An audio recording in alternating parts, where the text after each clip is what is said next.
If you've clicked on this video, you're probably a fellow home educator or someone interested in home educating, and you might be wondering what a week in the life of a home educating family looks like. And we did have a couple of exciting things going on this week, and wait until the end so you can see what I did with a very rare solo day.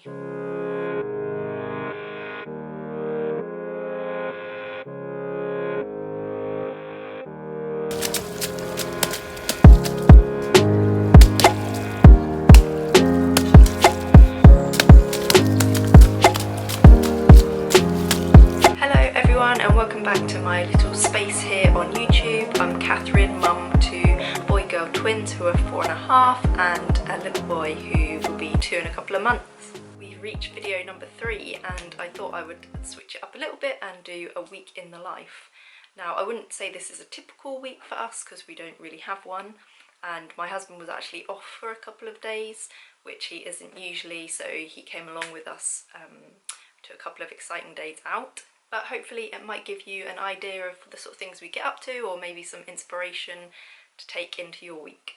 Now, a couple of things to bear in mind. Number one, none of my kids have reached compulsory school age yet. My twins would be due to start this September or following January at the very latest. I don't see our lives changing that much come September in regard to what we do, but it's worth bearing in mind the stage we're at might be different to the stage you're at. And number two, if we want to talk about what style of homeschooling we're following, I'd say we're at the moment closest to unschooling. We don't do any real formal sit-down learning. We're making the most of home ed, meetups, trips, days out, and unless anyone initiates wanting to do any more formal academic learning, we're just integrating that into our everyday life and learning as we live.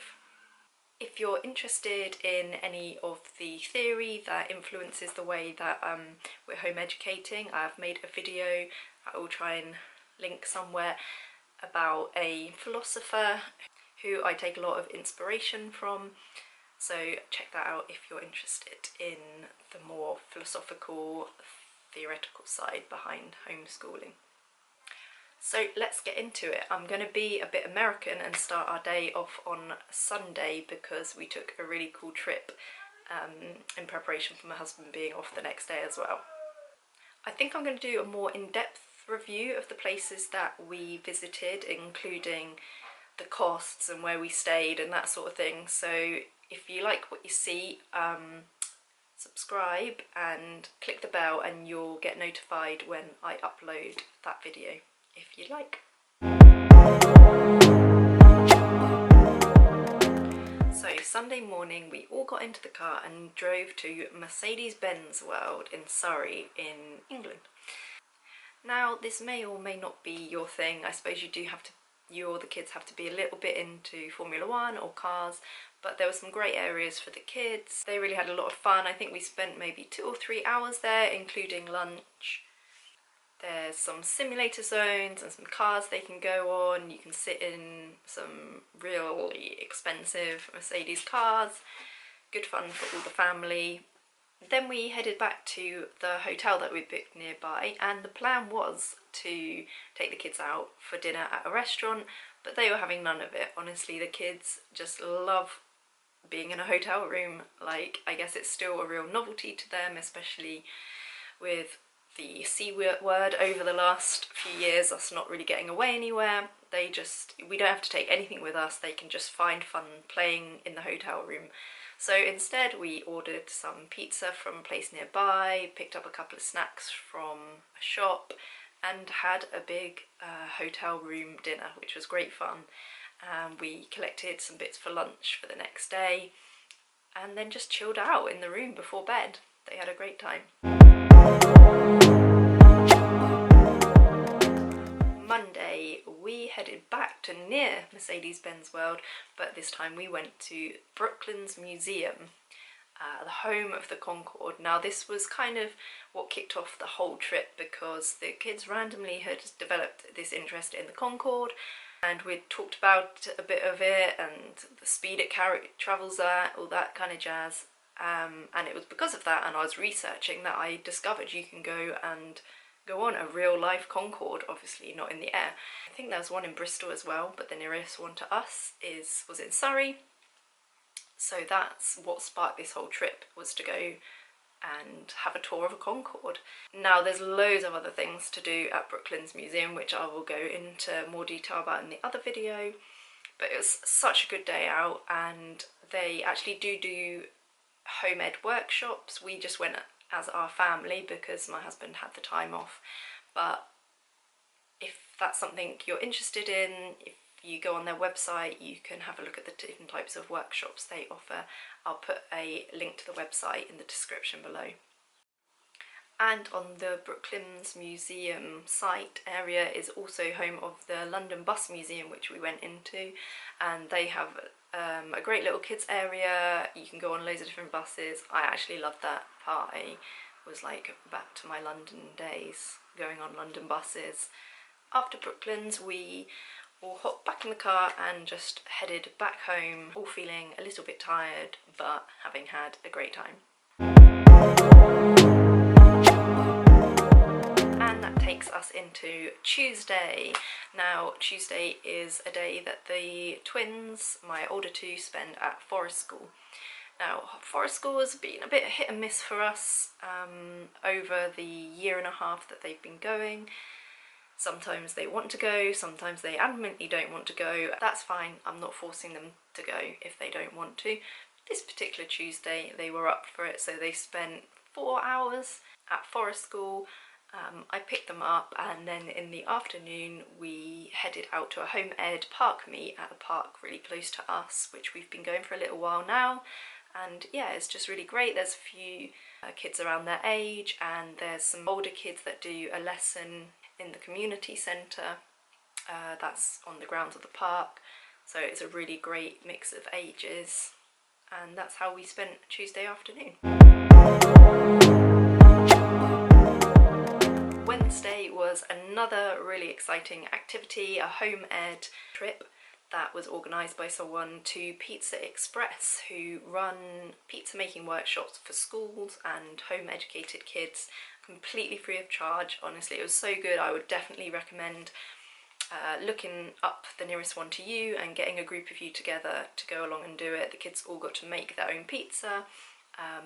Then they cooked them on site, and we took them away to eat with us at a park nearby, and the pizzas tasted great. After the pizza making and our park lunch, I drove the kids to their swimming lesson that they do every Wednesday at the moment. They've got an instructor that they really love, and they're really progressing well with it, so that's our regular activity we do at the moment. It's not a home ed swimming lesson, which I might try and hunt out next year, because a lot of the kids in their group are now moving to the after school hours, and I don't want to be doing anything after school hours really. Now, Thursday is a bit of a sacred reserved day for us, because every week, almost without fail, Thursday is Grandma Day. Now, this has been sort of one of the really, biggest highlights of our decision to home educate, is that my kids get to continue seeing their grandma every week, and to me that is more important, and they can learn more from that than anything they would ever get by spending the day in a classroom. I've had a lot of people close to me who have lost their mums at a young age, often shortly before they've had kids, and that's been a really awful thing to witness, and it's made me just cherish that relationship with my mum so much more, and I want my kids to be able to have as much as relationship with their grandma while they can. We spent most of the day with Grandma, and then when we got home we planted out our tomatoes from their pots into their grow bags.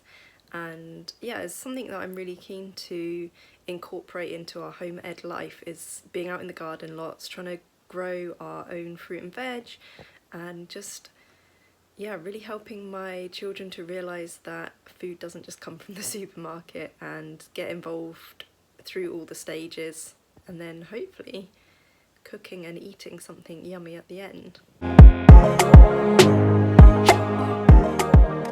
then comes around Friday, almost the end of the week, and we do have a regular class on Friday. It's not technically a home ed class, it's a preschooler class, and it's Spanish, and we've been doing that a few terms now, and the kids started off kind of wary of it, but they're really engaged with it now. I say it's not a home ed class, the only other two families that attend regularly are both planning to home ed as well, so that's really nice. And yeah, the twins are quite engaged with it. I spent ages just thinking they weren't picking up anything, because they'd literally just sit there looking blankly for most of the lesson, and then at home they'd just come up with random Spanish words, and that's how I knew things were going in. And the Spanish lesson happens in a soft play, so they get free access to the soft play afterwards, which I'm sure you can imagine uses up quite a few hours. Saturday was a really exciting and slightly apprehensive day for me, because I had a rare day on my own. My mum came over to help my husband look after the 3 kids, and I headed up to London for the day. I, a while ago, searched out some cheap train tickets, and yeah, just headed up, met up with a friend for brunch, and just fulfilled my main objective of walking around, having coffee and reading my book without any interruptions. I had such a good time, I hardly took any footage, but there was lots of preps going on for the Jubilee, which was really interesting to see. And yeah, just to be back in London was really nice, and a bit of a glimpse of the pre-kid life. And I think it's important sometimes, especially as home educators or someone whose children aren't yet in school, to take that time for yourself every now and then, or as regularly as you can, just to check in with yourself, do something that really you enjoy and really stimulates you, or just sit around and read a book and drink coffee. So that was our week. It wasn't a typical week, there never is one. I hope maybe it's given you an idea of the sort of things my family gets up to, which at the moment is a mix between some clubs, some days out, some trips to the park, some time in the garden, just living life and learning all the time. If you are on your home ed journey, take care, and I will see you in the next video next Sunday. Like, subscribe.